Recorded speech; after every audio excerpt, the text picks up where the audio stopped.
Good morning everyone and welcome to my channel, and it's me again, ang inyong chismosong Kaalda Vlogger. Gusto ko munang magpasalamat sa inyong lahat sa mga walang sawa na tumatangkilik, nanonood, sumusupport at sumusubaybay ng mga content ko here on my YouTube channel. Huwag ninyong babaktawan o lalaktawan tong ating content for today's video. I'm sure na hindi ninyo pagsisisihan na pinanood nyo ito mula umpisa hanggang hulihan. And syempre, huwag kayong mag-i-skip ng segment, okay? Buuin ninyo start to finish. So, eto na, dumako na tayo sa ating main topic for today's video.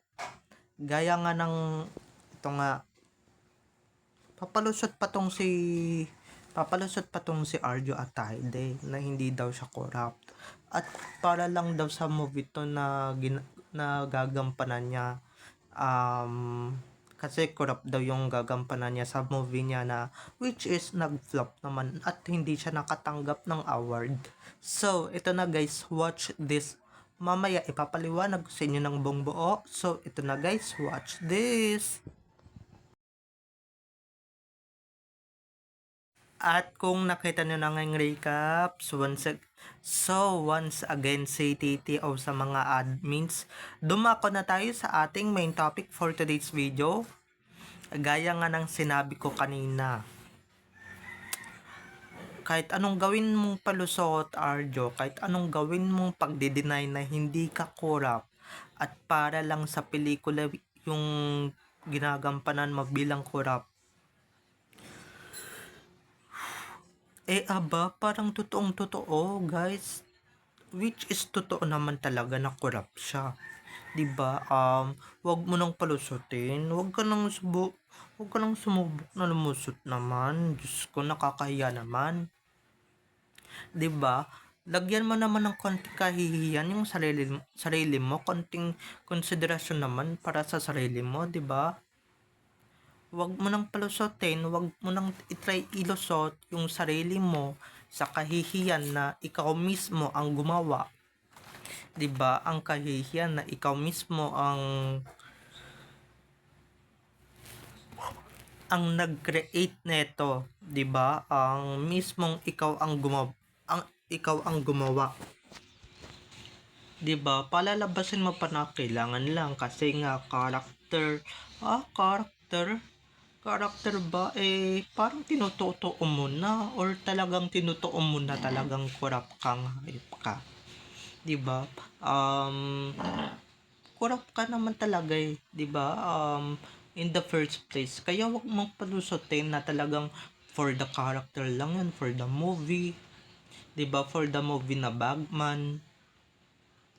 Bagay na bagay nga sa'yo dahil yung karakter mo, sinatotoong buhay mo na, 'di ba? At wag mo nang wag mo nang i-explain na character lang 'yan at saka may ginagawa kang movie that time. 'Di ba? Na may next project ka dahil yung next project mo naman for sure na flop 'yan eh. 'Di ba? Flop 'yan.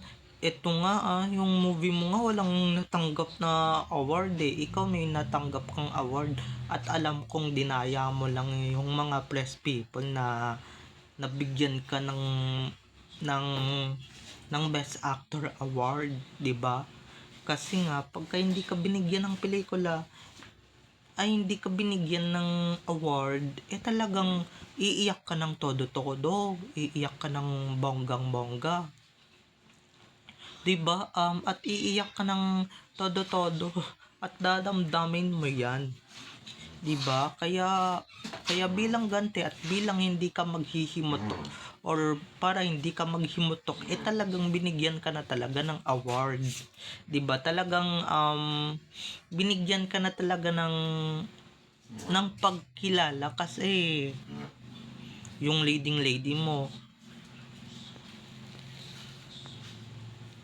yung movie mo, hindi man lang nabigyan ng award. So, ayan. 'Di ba? At ito wag mong isasali yung movie mo, wag mong idadamay yung movie mo na Bagman or wag mong babanggitin na may ginagawa kang project. or may ginagawa kang next project. Ang tinatanong lang sa'yo is tungkol sa kongreso or tungkol sa kung ano mang issue ngayon na corruption. Huwag mong sasabihin na may ginagawa kang movie. 'Di ba? Ano 'yan? Idadamay mo, idadawit mo na may ginagawa kang movie para ano?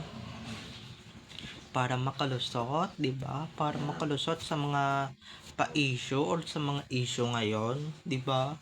Kahit anong sabihin mo, kahit anong gawin mo, hindi mo na malulusutan 'yan. Hindi mo na malulusutan yan. Ano yan, karayom? Kasi yung karayom, di ba, nalulusutan yan or nalulusutan yan ng sinulid. Pero yung karayom, hirap na hirap, di ba? Ikaw pa kaya na isang artista lang at isang kongresista lang, di ba, nailusot pa yung pagiging corrupt at talagang idinamay pa talaga yung pelikula na Bagman. Ang pakakapal din naman talaga ng apog ng lalaking ito, no? Napakakapal ng pagmumuka. Para linisin ko no yung pelikulang ginagawa niya or yung pelikulang gagawin niya. 'Di ba? Dinamay mo pa, dinawit mo pa talaga ng bonggang-bongga. Pero eto kaming mga ADN, hindi mo kami maiisahan, 'di ba? At basang-basa ka na namin, Spotted or Arjo, 'di ba? Basang-basa ka na namin na talagang nagsisinungaling ka at talagang ginagawa mo lang yan para mailusot. Karakter lang daw karakter ba? Yung may bahay sa France, may chopper ang kapatid, 'di ba? May helicopter yung kapatid. Ikaw may bahay kang sarili mo, may chopper kang sarili mo. 'Di ba? May mga bungalow kayo ng bonggang-bongga na talagang iba't iba yung lugar, 'di ba? Iba't iba yung lugar ng bungalow ninyo. Syempre, 'di ba? Yun pa ba? Kasali pa ba yun sa pagiging aktor mo sa Bagman? 'Di ba? Kasali pa ba yun sa drama na sinasabi mo? Kasali pa ba yun sa drama na sinasabi mo na may ginagawa kang pelikula, may ginagawa kang movie kaya yung role mo corrupt, 'di ba? Yung role mo tungkol sa corruption, 'di ba? Pero maghanda ka, mas maganda yung papel sa'yo ni Alden, abogado, 'di ba?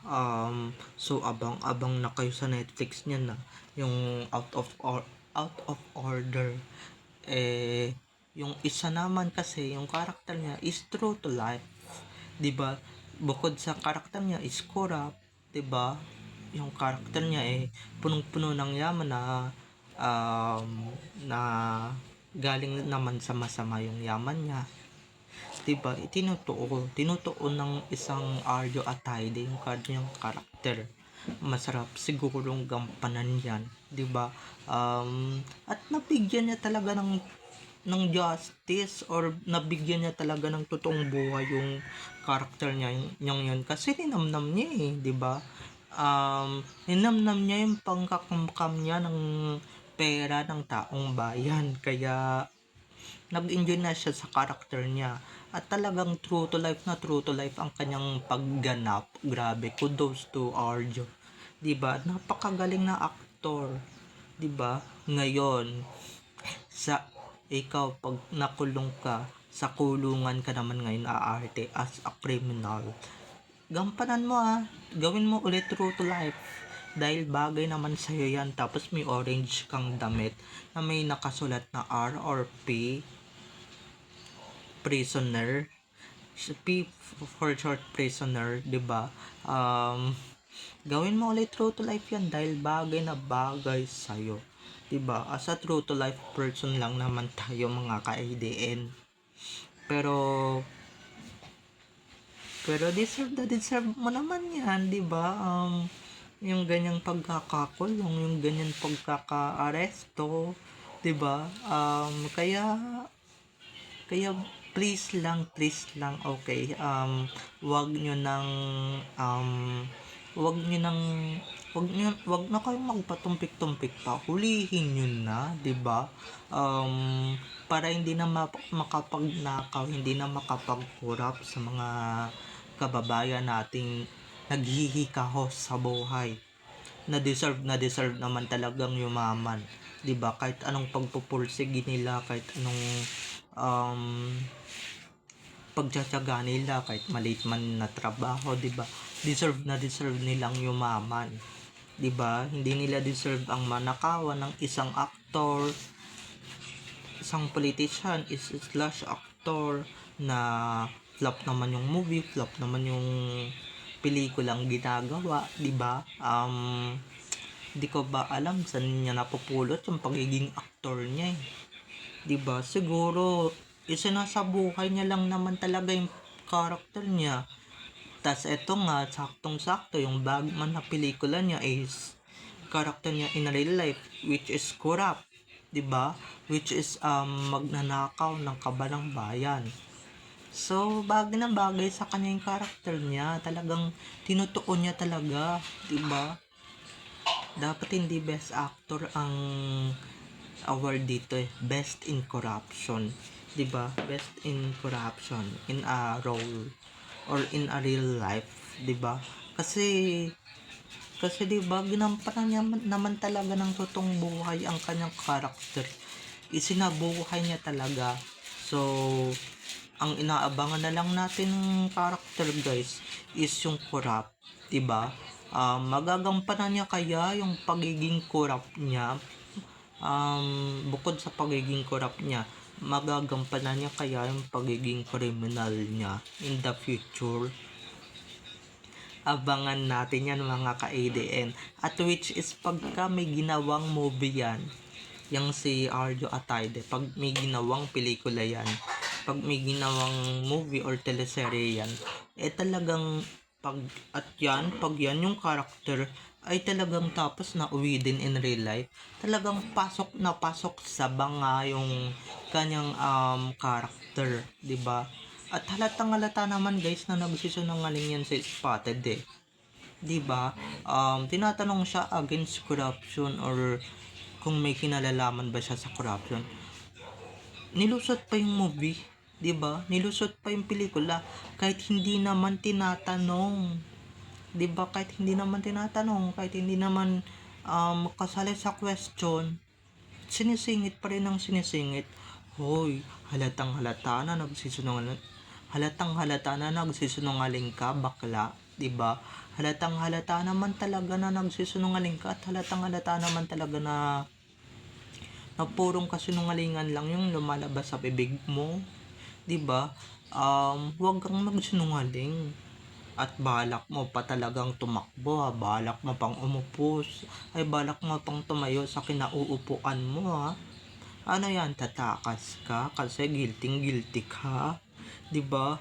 Hindi ka kasi pinayagan tumakas dahil ini-interrogate ka talaga ng bonggang-bongga, pero wala kang takas talaga kasi nga kahit di ka pinatakas pero hindi ka naman talaga, pero nakalusot ka sa mga question. Okay, nakuha mo pang magsinungaling. Wala, balang araw may mga kabayaran din yung pagsisinungaling mong yan. Okay, so babay na mga ka-ADN. I love you all, have a nice day, keep safe and God bless everyone.